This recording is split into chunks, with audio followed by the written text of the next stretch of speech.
How roller coasters affect your body.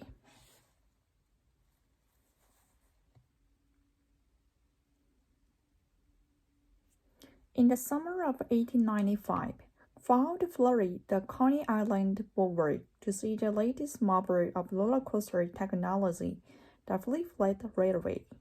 This was America's first ever looping coasters, but its thrilling flip came at a price. The ride caused numerous cases for severe whiplash, neck injury, and even injections, all due to its signature loop. Today, coasters can pull off far more exciting trips without resorting to the thrill of hospital visit. But what exactly are roller coasters doing to your body, and how have you managed to get scarier and safer at the same time? At the center of every roller coaster design is gravity. Unlike cars or a transit train, most coasters are propelled around their tracks almost entirely by gravitational energy. After the coaster crested the initially leaped hill, it began an expertly engineered cycle, building potential energy on descent and expanding kinetic energy on descent. This rhythm repeats throughout the ride, adding up the coaster engineers' choreographed dance of gravitational energy. But there's a key variable in the cycle that wasn't always so carefully considered: you. In the day of leaflet, ride designers were most concerned with the coasters getting stuck somewhere along the track. This led early builders to overcompensate, hauling train down hills and pulling on the brake when it reached the station. But as gravity affects the cars, it also affects the passengers. Under the intensive conditions of coaster, gravity effects are multiplied. There's a common unit used by jet pilots, astronauts, and coaster designers called a G-force. One G-force is the familiar tug of gravity you feel when standing on Earth. This is the force of Earth's gravitational pull on our bodies. But as riders accelerate and decelerate, they experience more and less gravitational force. Modern ride designers know that the body can handle up to roughly 5 Gs, but the flat in its contemporaries routines reaches up to 12 Gs. At those levels of gravitational pressure, the blood sends the flying from your brain to your feet, leading to lightheadedness or breakouts as the brain struggles to stay conscious. An accident depression in the red blood cells impairs their ability to process light, causing grayed-out vision or temporary blindness. If the rider is upside down, blood can flood the skull, causing a bout of crimson vision called red-out. Conversely, negative Gs create weightlessness. Within the body, short-term weightlessness is mostly harmless.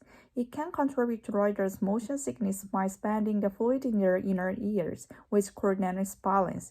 But bigger potential danger and thrill comes from what rider designers call airtime.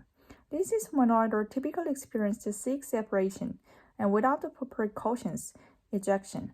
The numerous belly and harnesses modern coasters have largely solved these issues, but if a passenger ever changes position can make it difficult to determine what needs to be stressed down. Fortunately, modern ride designers are well aware of what your body and the coaster can handle. Coaster engineers play these competing forces against each other to release periods of intense pressure with periods of no pressure at all. And since the quick transition from the positive to negative G-force can restore whiplash, headaches, and back and neck pain, they avoid extreme changes in the speed and direction, so common in the thrill ride of all. Modern rides are also much shorter, closely considering the amount of gravity they need to withstand. As 5G, your body feels 5 times heavier. So if you weigh 100 pounds, you will exert a weight of 500 pounds on the coaster. Engineers have to account for the multiplied weight at every passenger we design the coaster to support. Still, these are everyone. The flood of abdominal, lightheadedness, and the motion sickness are going to anywhere soon. But today's redundant restricts 3D modeling and simulation software have made roller coasters safer and more thrilling than ever.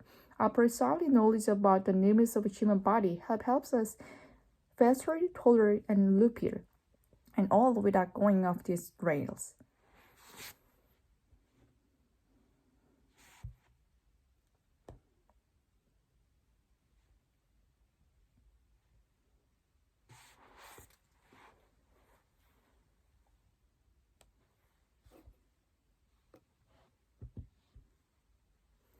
This is the another video. What happens when you get heat stroke?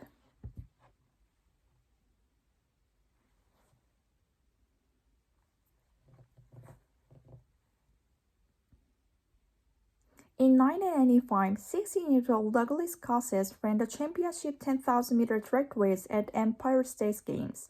Suddenly, with just 200 meters to go, he collapsed, got back up, and then collapsed again on the final straightaway with his body temperature at dangerous level. He has suffered an extraordinary heat stroke. Fortunately, with immediate and proper treatments, he survived the potentially fatal episode, has since helped 167 people in the similar circumstances.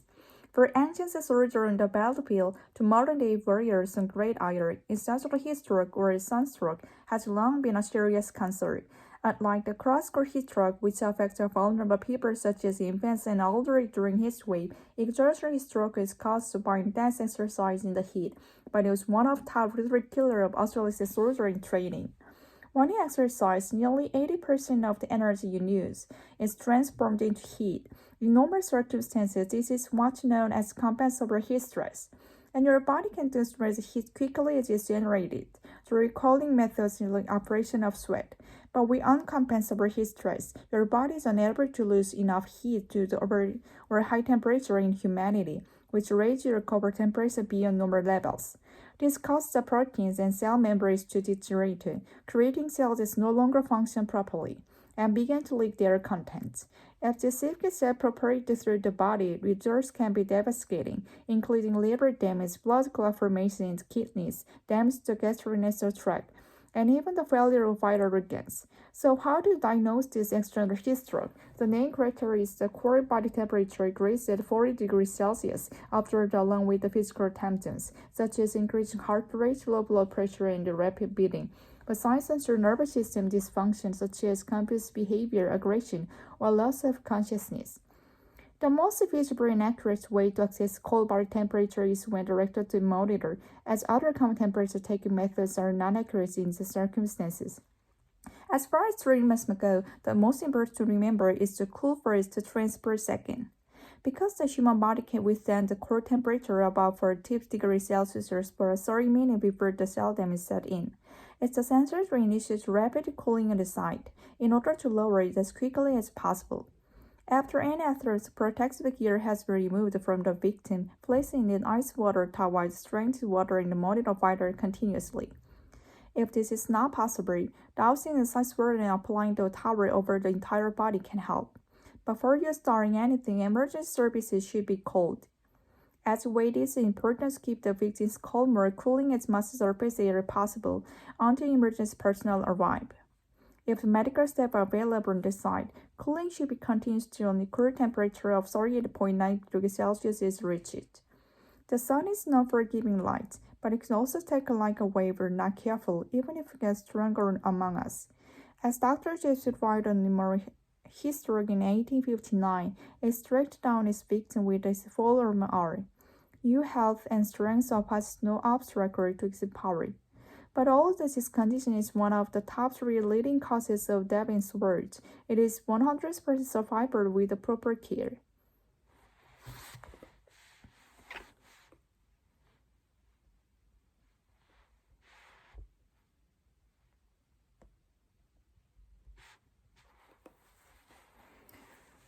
One more with a slow version.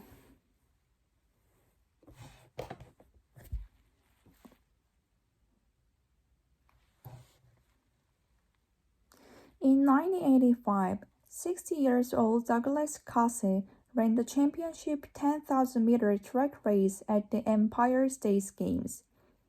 Suddenly, with just 200 meters to go, he collapsed, got back up, and then collapsed again on the final straightaway, with his body temperature at dangerous levels.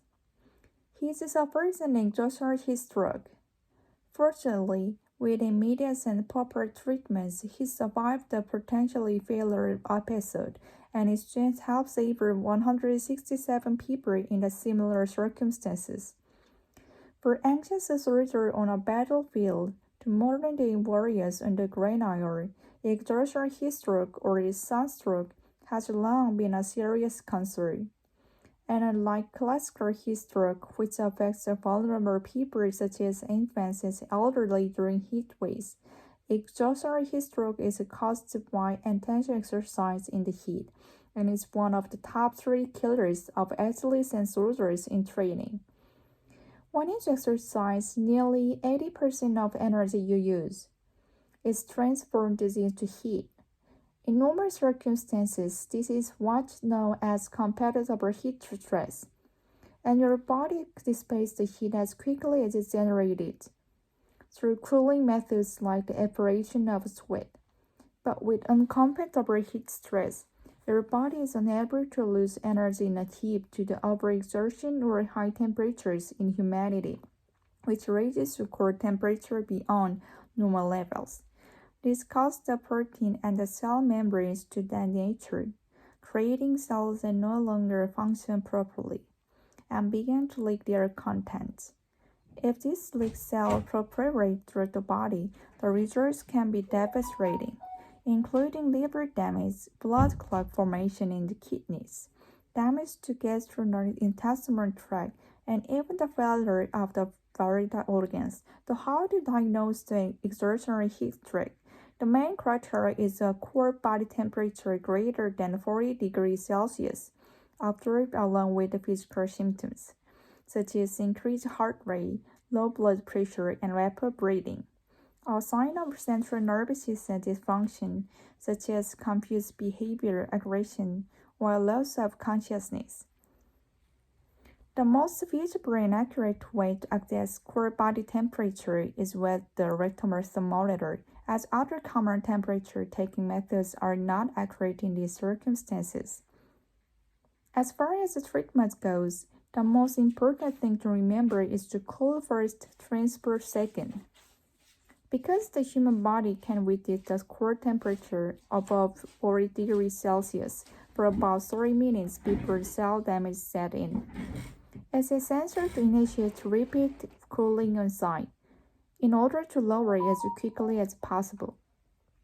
After any athlete's or protective gear has been removed from a victim, place them in the ice water tub while straining the water and monitoring vital continuously.